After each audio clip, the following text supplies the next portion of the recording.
actually put in front of the committee? Our expectation is that the committee would do an RFP, because I would imagine for a project like this, which is fairly extensive and ongoing, that there'll be a number of people who want to make application for this and part of the RFP. Thank you. I defer making any further amendments. On the main motion, any more discussion?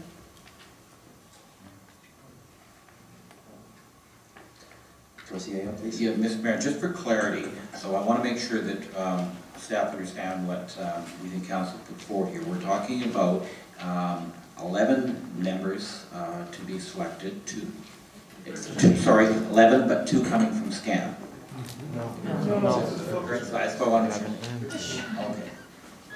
Focus. Okay. Any more discussion? Madam Clerk, would you please read the motion back, just so we're all clear at the stage? Yes, thank you. Thank you, Mr. Mayor.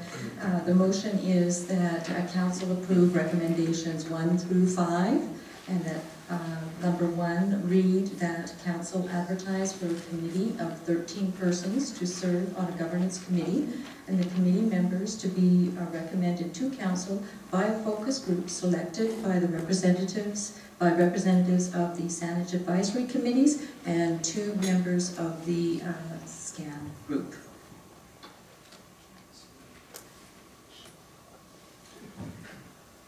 Okay, all right. Well, with that, before I call the question, I'm going to vote against this for the reasons I stated earlier, and based on the commentary that came from the audience, members of the public that come here time and time after the meeting with great concerns and great ideas. I don't feel that all those concerns have been addressed in this report. I think it is a bit of a jumble at the moment. The other issue I have, of course, is with the role of the standing committee. I want to say this one more time. For clarification, I don't want to do this job to the letter of the law by the community charter. I don't think we can run this council and do the best for our citizens by using a piece of paper that was written back in 2003. But I have been using it as my guide. It says standing committees of council.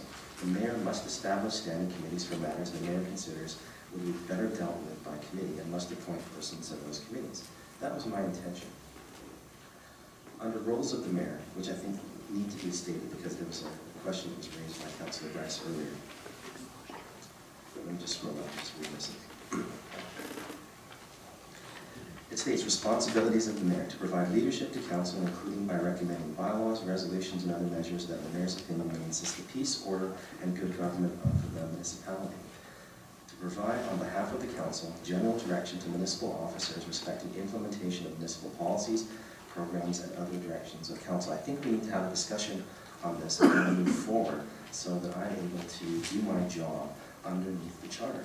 It's an expectation of me and of the province that decisions made by council are then handed to me to then work with the staff on behalf of the council for the benefit of the public. I don't see any of this has been done with this process. I really don't, and I struggle with it. Somehow we've got to get through this, but it is a struggle. I find having no support for what I announced in the inaugural address, which was the very first thing that came forward, I find this to be disrespectful to my office and to the people that elected me, and I think we need to find a way forward. So with that, I'll call the question on the motion. All in favor? Opposed? I show opposed. The motion carries. Looking for a motion to adjourn council and move to committee of the whole. Move for adjournment. Call the question. All in favor? Opposed? Motion is carried unanimously. And with that, I'd like to invite Councillor Bryant to the microphone.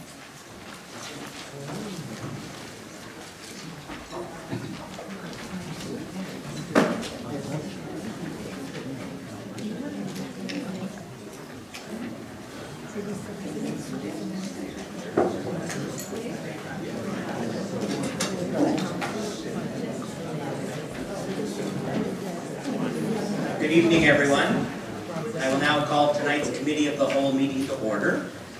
The procedure for tonight's meeting is as follows.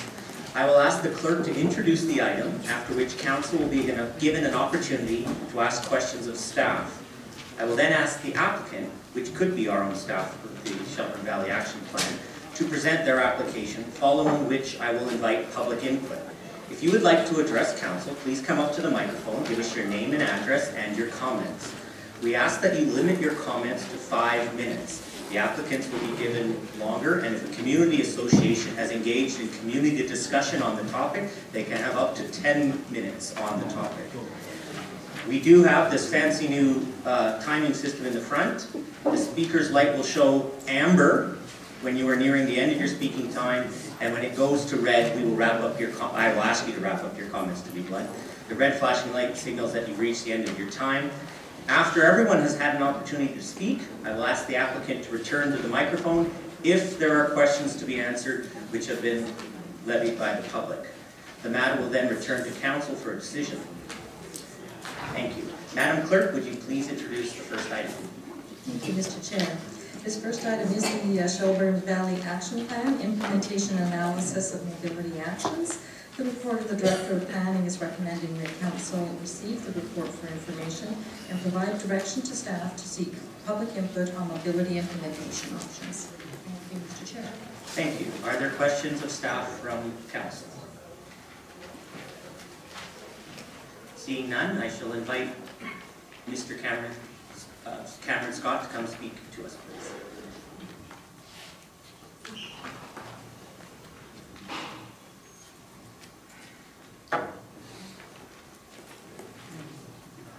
Good evening, Your Worship and Council. I'm before you here tonight to present a supplemental report on the Shelburne Valley Action Plan.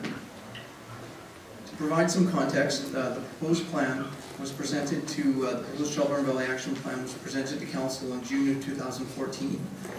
At that meeting, Council referred the plan to public hearing, but asked staff to prepare a supplemental report on implementation, funding and timelines, specifically in relation to the comments at the meeting, which largely centered on mobility implementation. In tonight's presentation, I'll briefly walk you through 4 components, talk a little bit about the draft plan and process to date, and the details of the council motion, share some of the technical analysis that staff have undertaken to explore some of the implementation opportunities and constraints, talk about the 2 mobility improvement options that are included in the report and some of the evaluation that's there, and lastly, talk about the process options that are included in the report and potential next steps. So as many of you are aware, the plan has proceeded through a significant process through 5 phases. We're currently in the final phase, phase 5, plan adoption. In the development of the plan, there's been extensive community engagement efforts. Over 4,000 people have been engaged in the plan development process. And really some of the foundational components for a community mapping exercise and vision surveys in the earlier phases, and a land use and urban design study completed by D'Ambrosio Urbanism and Architecture, and a transportation study completed by Urban Systems, which were really foundational components of the plan. Overall, the intention of the Shelburne Valley Action Plan is to provide long-range guidance for a comprehensive set of topics, and really to guide decision-making in investment in the valley over the next 30 years.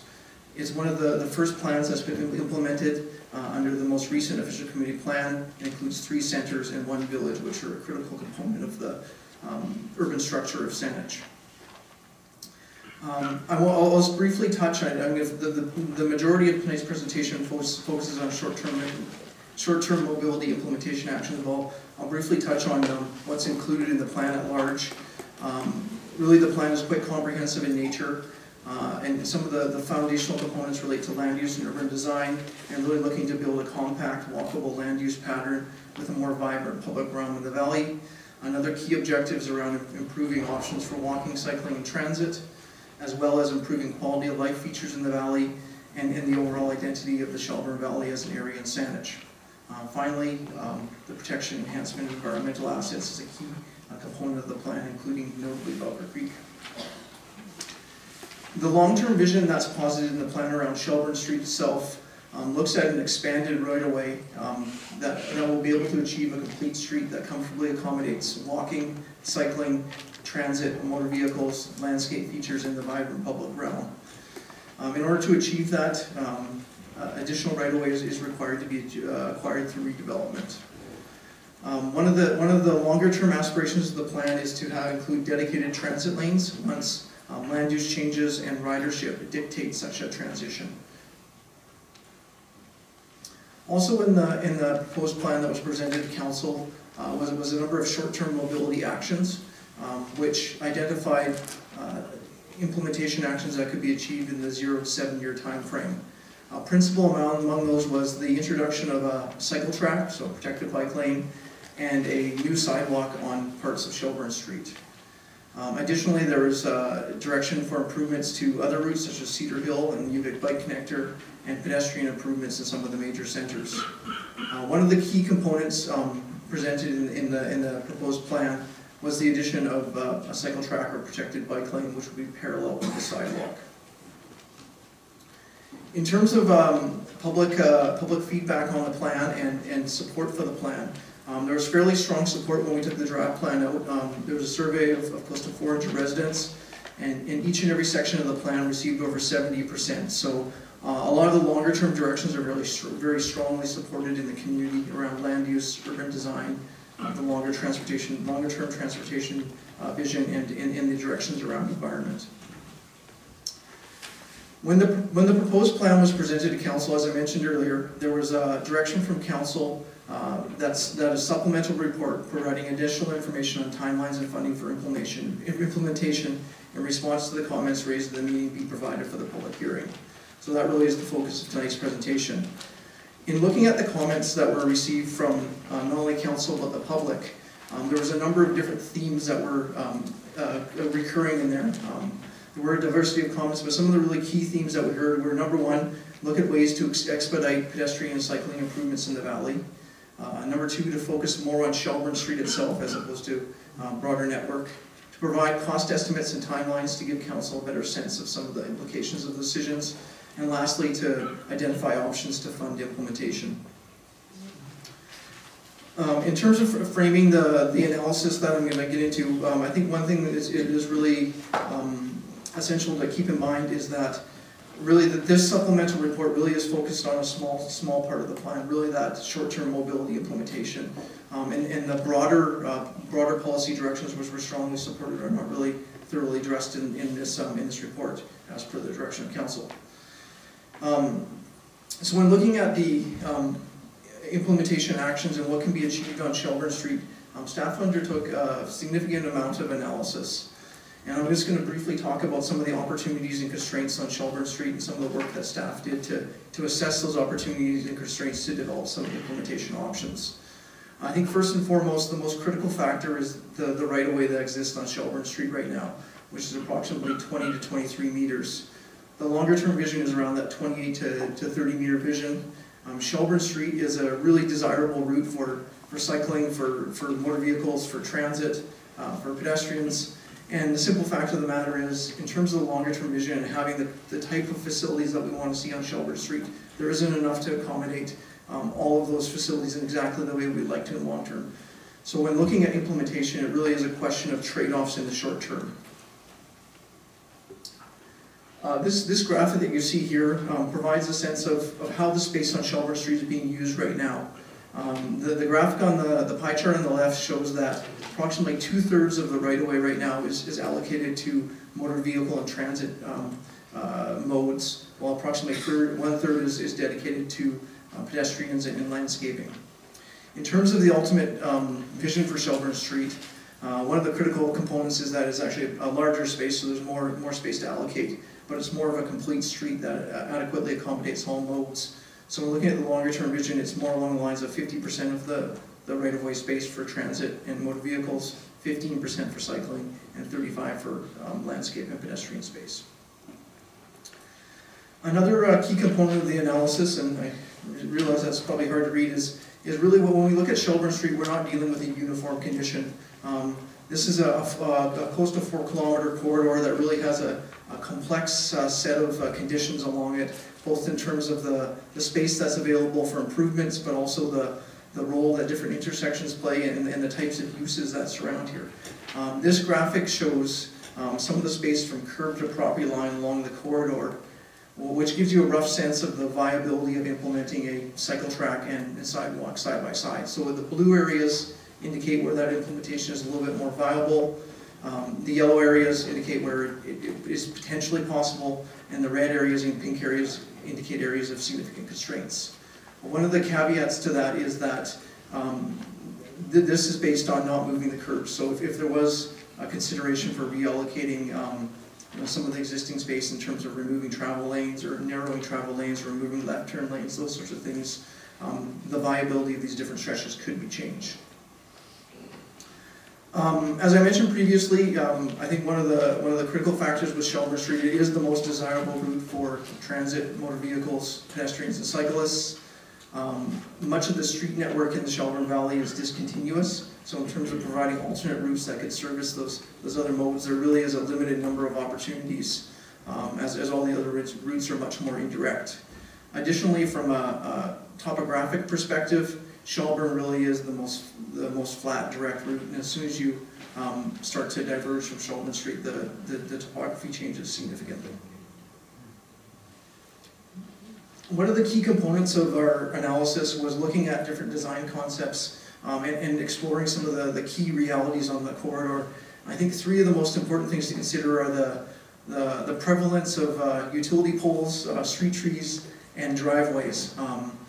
One of the pieces of analysis that was undertaken by staff in conjunction with our Parks Department was to assess the health and condition of the street trees along Shelburne Street. And one of the findings there was that over 90% of the trees are in good health right now, so we're not dealing with a condition where 50% of the trees need to be removed in the next number of years. They may not be an ideal location or the ideal species in terms of the long-term vision, but much of them play a really important role on the street. Another key condition on Shelburne Street is the high number of driveways.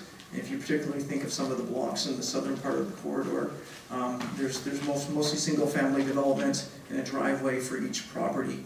What that creates is some challenges in terms of the design of a cycle track facility, and you have the potential for fairly significant grade changes as you proceed along the cycle track at fairly regular intervals, unless you have adequate space to transition that grade. Additionally, the driveways and utility poles and street trees add a fairly significant cost element to any design concepts that would include cycle tracks. Another key finding when we explored the design concepts was looking at the concept that was presented in the proposed plan and really testing it on the ground. And in the proposed plan, what was proposed for the interim condition on Shelburne Street was a 0.5 meter utility buffer, a 1.5 meter sidewalk, and a 1.5 meter sidewalk. Or sorry, I think it's a 1.5 meter sidewalk and 1.5 meter cycle track. As we tested that, there was a couple things that our engineering department identified. One of them was that in order to comfortably accommodate the telephone poles, we need more of 0.8 meters as opposed to 0.5. And that also we need a transition area from the back of the sidewalk to private property to accommodate grade changes or the potential construction of retaining walls. So best practice would be to allow for about a meter in that area, and that would make the minimum functional design about 4.8 meters, which increases challenges with narrower portions of the corridor. I think the picture there shows an example of the grade change along the corridor.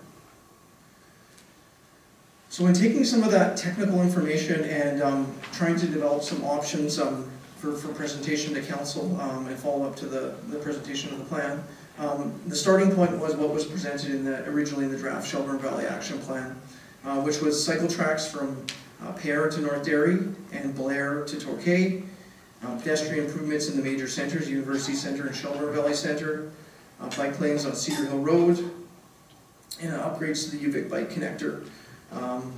So one of the things the technical analysis did was really look at this and assess the feasibility of these different implementation actions, as well as trying to respond to some of the questions from council. So taking what was in the plan and running it through that filter of the analysis of the opportunities and constraints, and understanding a little bit better some of the technical challenges associated with different implementation actions, as well as trying to respond to those key themes in the comments that we heard from council and the public. At the previous meeting, two options were developed. The first one, which we called the refined SVAP, or Shelburne Valley Action Plan proposal, really largely reflects what was proposed in the plan with some minor modifications based on the information that we received through the technical analysis. The second option takes a little bit of a different approach. It looks at different laning configurations on Shelburne Street to achieve a continuous bike lane. So I'll provide a bit of an overview of each of the options and some of the initial evaluation that's been undertaken. So in looking at option 1, which is a refined slab, some of the key changes from what was proposed in the plan is a reduction in the proposed cycle track area at the south end. So previously it was proposed from North Derry to Pear. That's been reduced to Knight to Pear. And one of the reasons for that was some of the findings about what would be a viable minimum space. There's always technical solutions in terms of multi-use pathways or other things to work around narrow spaces, but staff felt that the best approach for that would be to narrow reduce the length of that cycle track and use parallel routes, the existing Belker Creek Greenway and upgrades to that, and the Kingsley Bike Connector to bridge the gap from the City of Victoria. This option also includes the pedestrian and transit and public realm improvements in major centres, and then some improvements to bikeways, the UVic Bike Connector and the Blair Bike Connector. And also, of course, one of the main attributes of this option is that it does maintain 4 travel lanes on the full extent of Shelburne Street. In terms of the design for the cycle track that we proposed, right, what you see before you there is an image of Cedar Hill Road, and that would be a pretty similar design to what we proposed on Shelburne Street in terms of the buffer area and the cycle track and the sidewalk side by side. Of course, through the detailed design process, there's the ability to tweak some of these things, but that would be generally the type of facility that would be achieved. And I think one of the key features here is the facilities are fully separated from traffic, are generally seen to be more conducive to all ages and abilities. Another key component is looking at the improvements within the context of the overall network, particularly from a cycling perspective. So the blue routes there are where there's existing cycling facilities, either through on-road bike lanes or greenways. The yellow are items that have been identified in engineering's 5-year capital plan, so new bike lanes on Feltham, Cedar Hill, Mackenzie, Lansdowne, and Shelburne up to Torquay, filling some really key gaps in the overall network. And lastly, the improvements that are proposed in option 1, the cycle track at the north and south, the addition of the bikeways and greenways, and what you can really see here is they really start to strengthen some of those east-west connections and build the overall network in the valley. So some of the pros and cons of this option is it would provide a cycle track from Knight to Pear and from Feltham to Torquay. It includes the replacement of the poor sections of sidewalks south of Pear, so you can think of in front of Browning Park there in particular, where there's a 1-meter asphalt path. Narrows the crossing distance at major intersections. Retains all travel lanes on Shelburne Street for transit and motor vehicles. Provides minor improvements to transit through some removals of bus bays.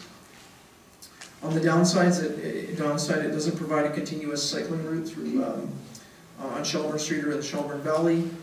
There would be some loss of street trees where the cycle track is implemented. Minor impacts to vehicle travel times due to removal of bus bays and turn lanes, and there would be a relatively high cost for cycle track implementation. Another thing to note in this, in terms of changing the fundamental character of the street, I think there's, this is more moderate in terms of looking at that approach and really focusing more on specific sections. The cost estimates that have been arrived at for this project is approximately $10.8 million for the entire suite of improvements. The lion's share of that cost is really in the southern portion between McCrae and Pear Street. The cost of the cycle track implementation and new sidewalk is fairly substantial on a per meter basis. In looking at option 2, which is characterized as a hybrid option, one of the key features of this is a bike lane on the entirety of Shelburne Street, which is achieved through lane reductions along Shelburne Street that results in 2, 3, and 4 lane configurations at different parts of the corridor. It includes many of the same improvements to the broader mobility network in terms of the Belker Creek Greenway and Belker Creek Greenway, UVic Bike Connector, and the Blair Bike Connector.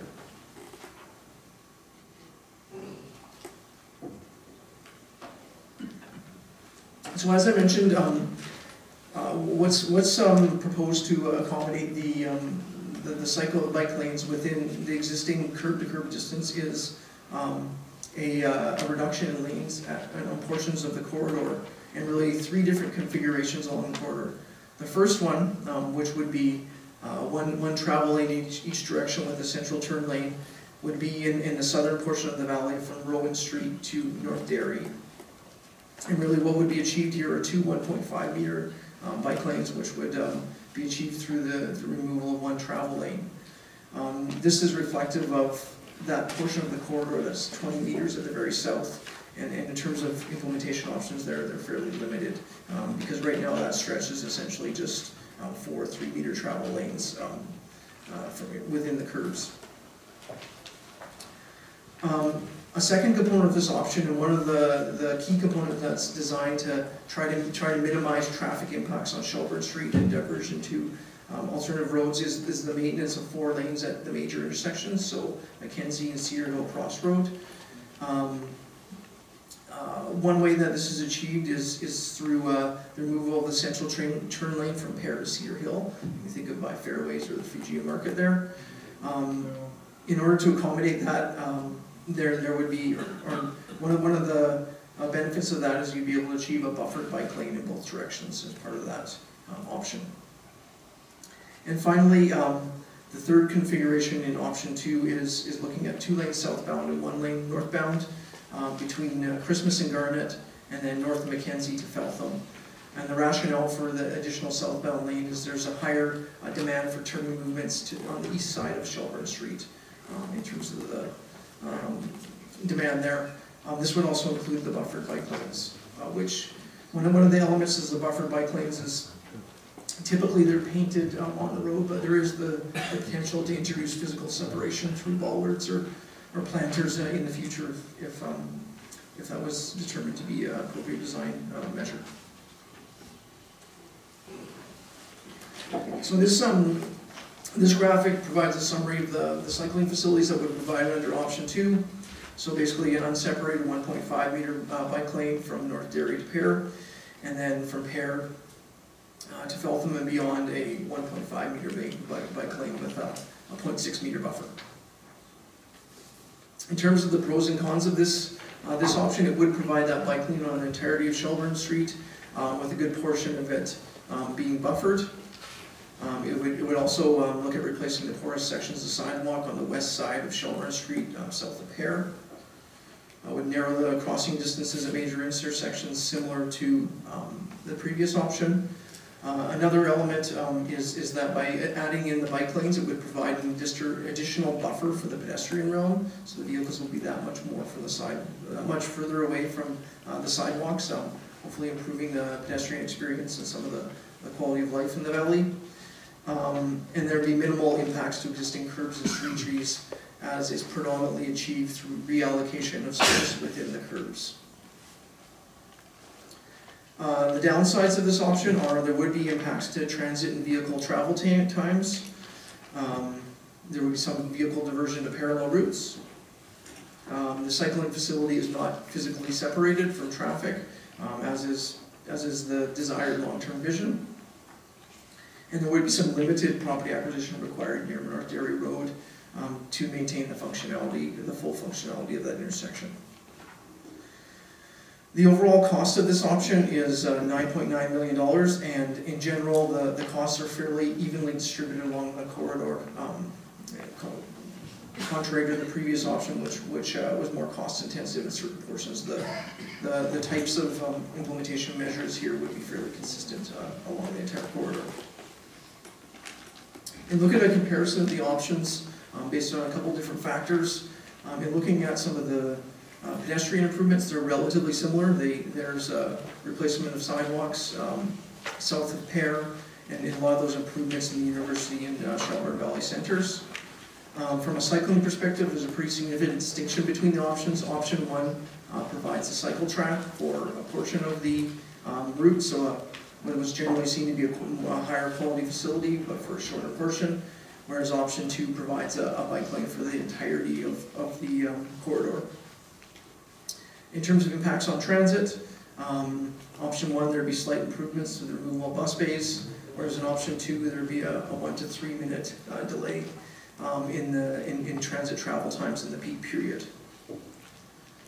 And then also, similarly for vehicles, option 2 would have impacts in terms of travel time and diversion to other roads. From a landscaping perspective, it impacts on street trees. In option 1, the areas where the cycle track is implemented would require some tree removal to accommodate it. Essentially, if you can think of some of the spaces where the cycle track would be implemented, it would be a sidewalk, and then the landscaping boulevard area beside the sidewalk would be replaced with a cycle track. Lastly, the costs are relatively similar. Bringing you back to the graphic I showed kind of closer to the beginning of the presentation, was looking at what we have right now in terms of right-of-way allocation and what the long-term vision are.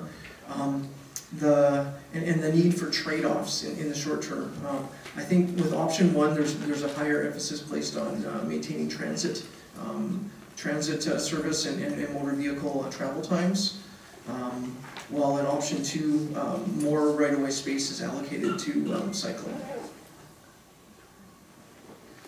One of the pieces of analysis that's attached to the council report is a assessment of option 2 from a traffic analysis perspective, and we have John Steiner and Jason Walker from Urban Systems here, who were involved in this analysis to answer any questions if there's anything that council would like addressed there.